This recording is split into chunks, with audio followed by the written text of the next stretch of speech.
ঈদের ইমেজ বা সৃষ্টি হয়ে গেছে। আপনি দেখেছেন অলমোস্ট 80% অডিয়েন্স ছিল, আর এখনকার শোগুলো তো টিকিটই পাবে না, হাউসফুল। ডে বাই ডে এটা বাড়বে। আজকে কিন্তু ঈদের উৎসব পাচ্ছি আমরা, একটা ট্রু স্টোরি নিয়ে কিন্তু এটা করা। দরদ না, আসলে ঈদ নিয়ে আসছি। যারা এখনো টিকিট নেয়নি দেখবে, তারাও ভালোবাসা দিবে। খুবই ভালো লাগছে আসলে।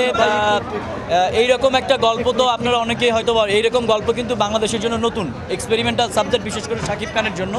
কিন্তু যে রেসপন্স পাচ্ছি দেখতেছেন তো, একটা ঈদের ইমেজ বা সৃষ্টি হয়ে গেছে। তো সব মিলায় বলবো যে দর্শকদের রেসপন্স খুব ভালো এবং আমরা অনেক হ্যাপি। এটা তো আপনারা, আমি তো ভালোই বলবো, সবচেয়ে বেটার হবে দর্শকদের কাছ থেকে জানার জন্য তাদের কি বলার ছিল। আমরা পাইরেসির কারণে কিন্তু ইন্ডিয়াতে রিলিজ করতেছি 2 উইক পরে, বাংলাদেশে রিলিজ হওয়ার 2 উইক পরে ইন্ডিয়াতে যাবে। ওয়ার্ল্ড ওয়াইড তো সব জায়গায় রিলিজ হয়েছে, বাংলা, হিন্দি, তামিল সবই তো রিলিজ হয়েছে। তো অনেকগুলো কান্ট্রি ছাড়া একটা কান্ট্রিতে রিলিজ করেন, এটা অনেক বড় ব্যাপার না। কারণ একটা জিনিস আমাদেরকে মাথায় রাখতে হবে, কারণ ওভারসিজের বিজনেসটা ওপেন হচ্ছে। এখনও আমাদের দেশের মানুষের মতো ওই ফিল্ম হলে গিয়ে দেখার প্র্যাকটিসটা হয় নাই, অনেকে বসে থাকে পাইরেসি দেখার জন্য। তো এই একটা জিনিস মাথায় রেখেই আমরা 2 উইক পিছিয়ে দিছি, তারপরে আমরা ইন্ডিয়াতে রিলিজ করি। আসলে শঙ্করের জন্য ইন্ডিয়ার সাথে আমাদের কম্পেয়ার করে ওই লেভেলে যাইতে আমাদের টাইম লাগবে। ইন্ডিয়াতে 3,500 স্ক্রিনে রিলিজ হয়, তো সেটার সাথে কম্পেয়ার, এবং ওদের ওখানকার মানুষ কিন্তু রেগুলার ফিল্ম দেখতে অভ্যস্ত, যেটা আমাদের এখানে নেই। সেটার জন্য মাল্টিপ্লেক্সেরও অনেক স্বল্পতা আছে, মানুষ যেতে পারে না। কিন্তু ওদের ওখানে তো রাত 12টাও ফিল্ম দেখে মানুষ ব্যাক করছে, তো ওটার সাথে কম্পেয়ার করে লাভ হবে না। দেখেন, আমি বলি মধুমিতা হলটায় যে আমরা যে হলে আসি, মধুমিতা হলে কিন্তু অনেক দিন বন্ধ ছিল, এবং শুক্রবারে যে সকালের শো হয় এটা অনেকেই জানে না। এটা কিন্তু ফিল্মের প্রচারের সাথে না, এটা হলের কর্তৃপক্ষের প্রবলেম। তারপরে আপনি দেখেছেন অলমোস্ট 80% অডিয়েন্স ছিল, আর এখনকার শোগুলো তো টিকিটই পাবে না, হাউসফুল, সেটা বুঝতেই পারতেছেন।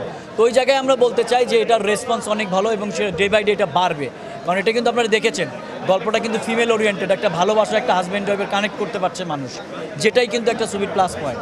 অলমোস্ট 5 ইয়ার্স পরে আজকে উৎসব ছাড়া বাংলাদেশে কিন্তু ছবি রিলিজ হলো, এবং আজকে কিন্তু ঈদের উৎসব পাচ্ছি আমরা। দেখেন, আমি অলওয়েজ চিন্তা করেছি, আপনারা আগে থেকে জানেন, আমি প্রথমে বলেছিলাম আমি ঈদ ছাড়া রিলিজ করবো। তা আমাদের কিছু পলিসি ছিল, সেই পলিসির জন্যই আমরা ঈদ ছাড়া রিলিজ করেছি। এটা তো সেকেন্ড হাফের প্রশ্ন তো করলেন না। সেকেন্ড হাফে যদি কানেক্ট করতে পারে তাহলে প্রথম হাফের প্রশ্ন তো করা উচিতই না।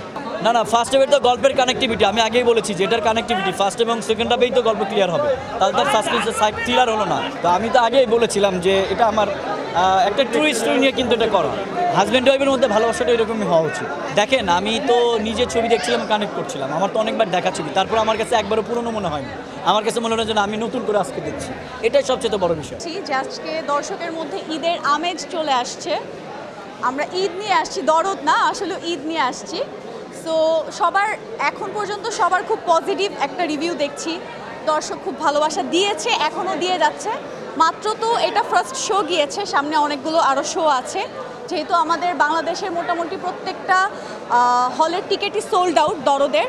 সো আশা করি সামনে যারা এখনও টিকিট নেয়নি দেখবে, তারাও ভালোবাসা দিবে। এটা আসলে আপনি হলে না গিয়ে আমি আসলে ওটা আপনাকে বোঝাতে পারবো না। দর্শকের যে রিয়াকশনটা, সেটা আপনাকে হয়তো গিয়ে দেখতে হবে যে দর্শক কী পরিমাণ মানে খুশি। কারণ হচ্ছে তারা তো একজন নতুন শাকিব খানকে দরদের রূপে দেখতে পেরেছে। উৎসব ছাড়াই উৎসবে মাতোয়ারা মধুমিতা সিনেমা হলের দর্শকরা, সেই দর্শকদের যে ঈদের আনন্দ তৈরি করে দিয়েছেন, সেই পরিচালক, দরদ সিনেমার পরিচালক অনন্য মামুন রয়েছেন আমার সঙ্গে। তিনি সিনেমাটি দেখেছেন, তার সে অনুভূতিগুলো জানার চেষ্টা করেছে, এবং তিনি বলেছেন যে ঈদ ছাড়াও যে ঈদের আমেজ তৈরি করা যায় সেটি তিনি দেখিয়ে দিয়েছেন, এবং সেই চ্যালেঞ্জ তিনি নিয়েছেন, এবং সেই চ্যালেঞ্জে তিনি সার্থক হয়েছেন বলে আমাদেরকে জানিয়েছেন। দর্শক, এই ছিল মধুমিতা সিনেমা হল থেকে। আবারও দেখা হবে, সে পর্যন্ত ভালো থাকবেন, সুস্থ থাকবেন। ধন্যবাদ সবাইকে।